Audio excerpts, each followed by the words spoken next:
우리 말씀연구소 말씀 묵상 예배에 참여하신 여러분을 주님의 이름으로 환영합니다. 이제 함께 경건한 몸가짐과 마음가짐으로 주님 앞에 겸손하게 나아갑시다. 너희가 여기 내 형제 중에 지극히 작은 자 하나에게 한 것이 곧 내게 한 것이니라. 하나님은 영이시니 예배하는 자가 영과 진리로 예배할지니라. 아멘.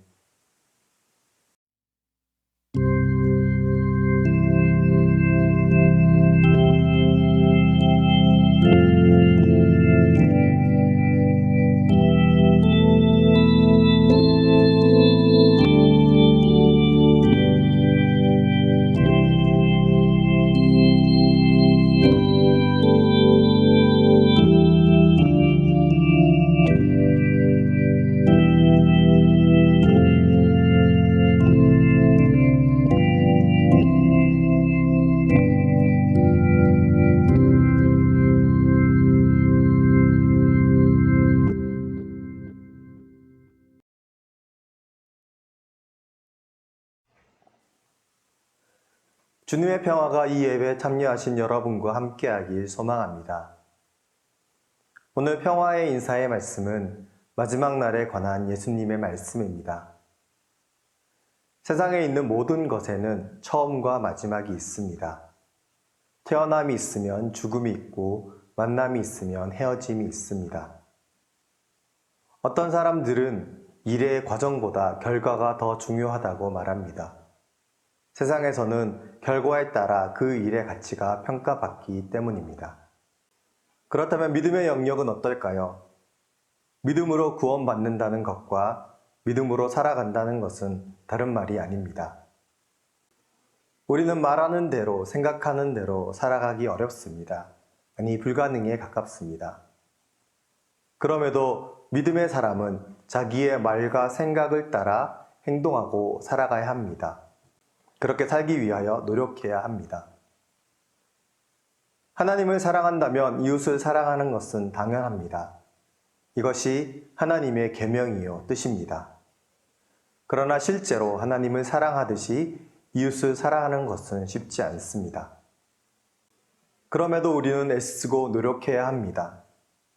왜냐하면 우리는 하나님을 믿고 하나님의 말씀을 따르기 때문입니다. 주님의 자녀, 주님의 백성이기 때문입니다. 하나님은 죽을 수밖에 없는 우리를 먼저 사랑하시고 믿음으로 구원을 받게 해주셨습니다. 이제 우리는 우리가 받은 그 사랑으로 사랑해야 합니다. 우리가 믿는 그 믿음을 따라 살아가야 합니다. 믿음의 삶을 통해 하나님의 말씀에 순종하고 주님의 사랑을 실천하는 그리스도인이 되어야 하겠습니다. 오늘 드리는 이 예배를 통해 믿음으로 사는 그리스도인에게 주시는 하나님의 은혜를 경험하시길 기도합니다.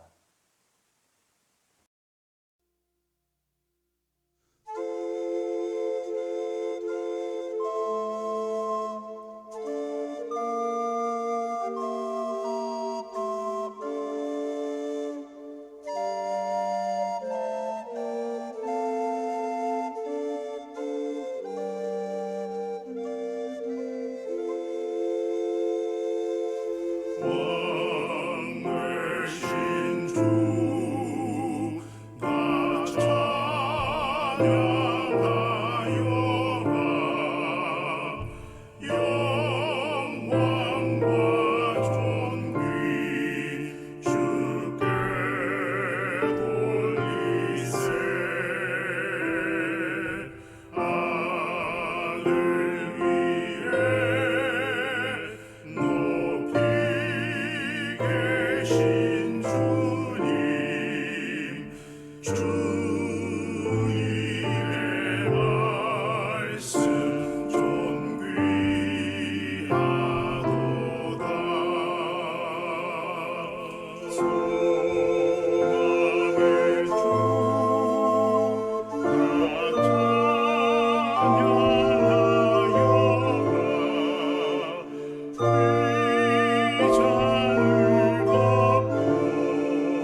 하나님이 오늘 우리에게 주신 구약의 말씀은 예레미야 15장 19절입니다. 이제 받들어 읽습니다. 하나님의 말씀을 귀 기울여 들으십시오.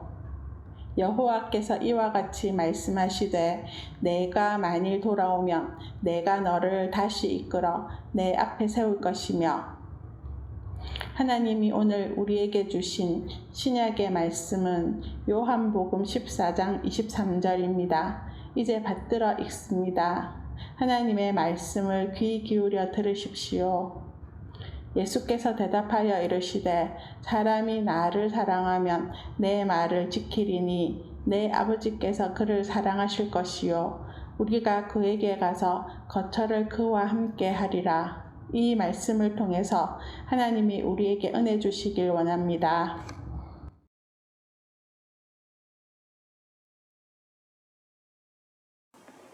위기는 누구에게나 찾아옵니다. 작게 보자면 일상생활 가운데 겪는 사소한 위기에서부터 크게 보자면 삶을 위협하는 위기, 그리고 공동체와 세상의 존재 자체를 위협하는 위기들도 있습니다. 얼마 전에 저는 운전을 하다가 제 바로 앞에 가던 자동차가 졸음 운전이었는지 정확히 판단할 수는 없지만 중앙 분리대를 들이받고 앞바퀴가 빠지는 일을 경험했습니다. 다행히 그 차의 운전자도 다치지 않았고 저도 별일이 없었지만 자칫 큰일 날 뻔한 위기였습니다. 이런 데서부터 크게는 지금 온 세상에 있는 모든 사람을 공포에 떨게 하는 코로나19의 위기, 지구온난화 때문에 알게 모르게 닥치는 생태계의 위기까지 해서 어쩌면 우리는 위기의 지르박 가운데 살고 있는 듯합니다. 위기를 스치면서 또는 위기에 빠져 허우적거리며 우리는 어떻게 신앙을 지켜야 합니까? 오늘 구약 말씀이 들어있는 예언서 예레미야 시대는 정말 위기 가운데 위기였습니다.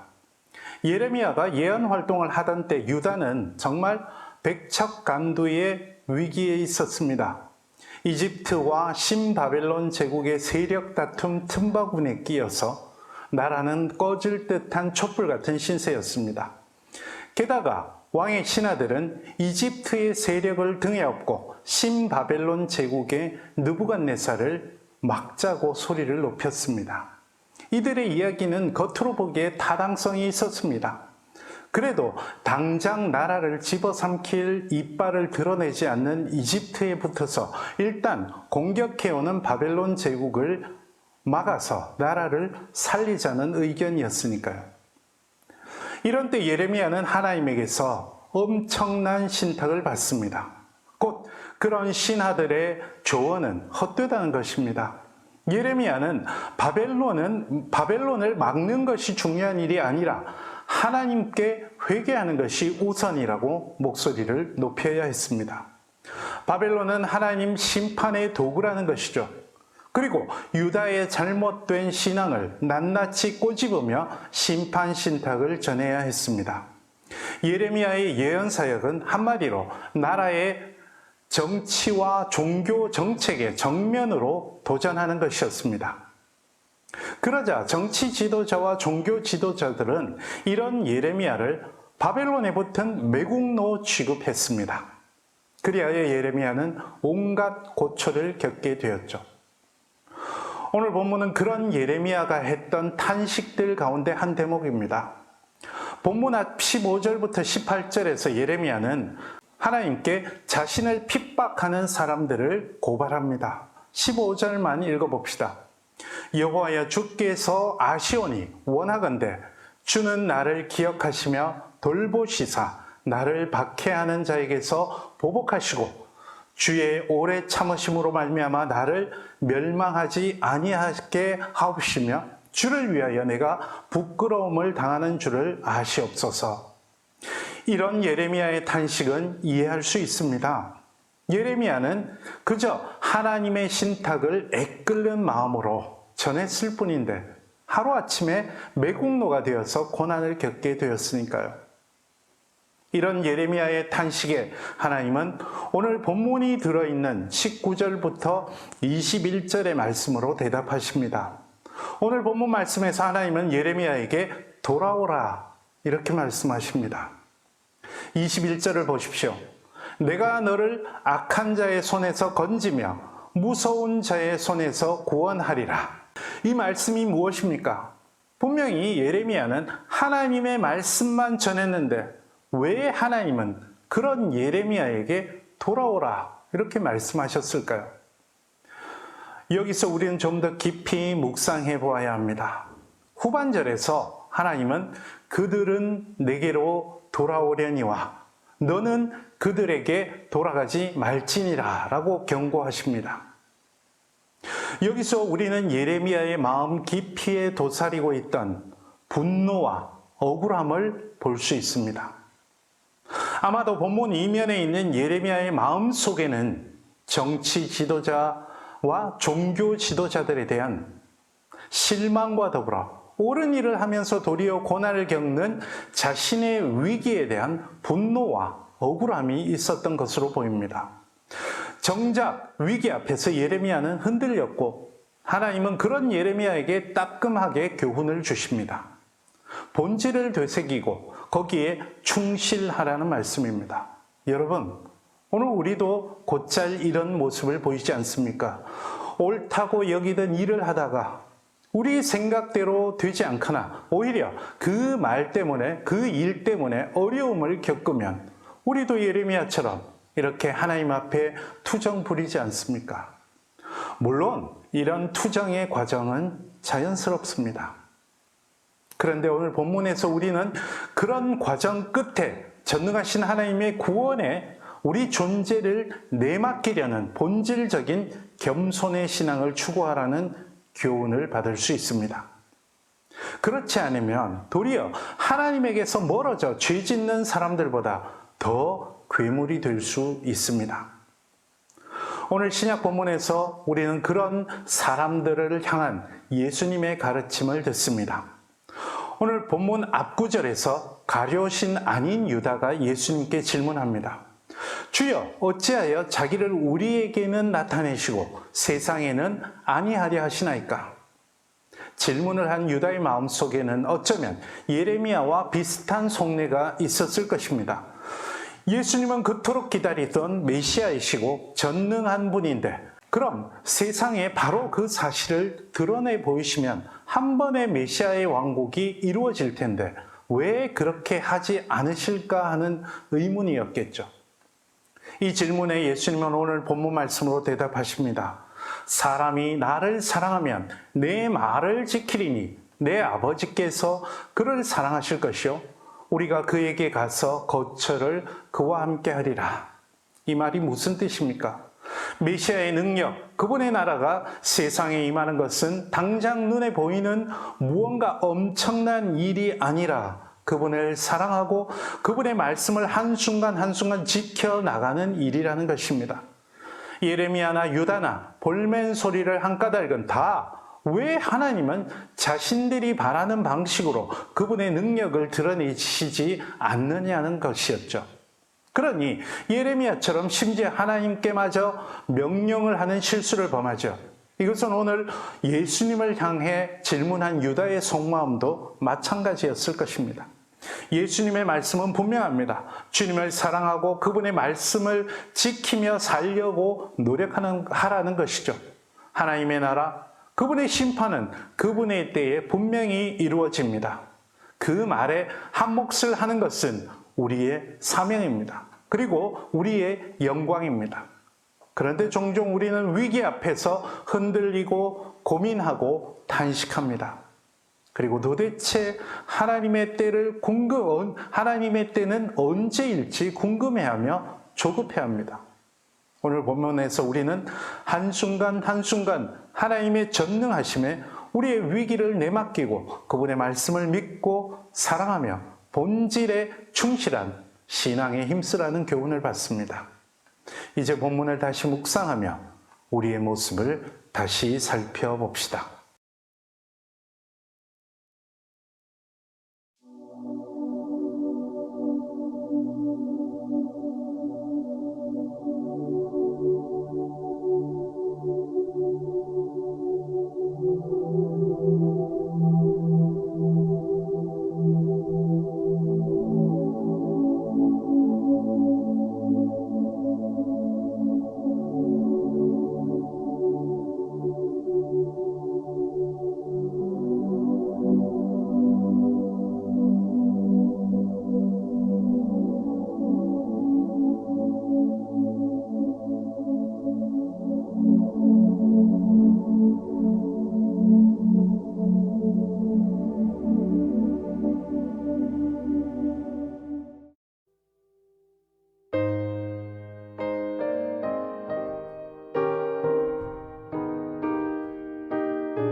오늘 본문에서 주님께서는 우리에게 주님을 사랑하고 그분의 말씀을 지키라는, 주님께로 돌아오라는 본질을 다시금 가르쳐 주십니다. 위기 앞에서 신앙의 본질에 힘쓰는 우리들의 모습을 보게 하십니다. 그분의 말씀에 응답하는 삶을 산다면 좋겠습니다. 기도하십시다. 주 예수 그리스도의 은혜와 하나님 아버지의 사랑하심과 성령님의 교제케 하심이 이 자리에 머리 숙인 주님의 사랑하시는 성도들과 그 삶 가운데 지금부터 영원토록 함께 하시기를 간절히 축원하옵나이다. 아멘.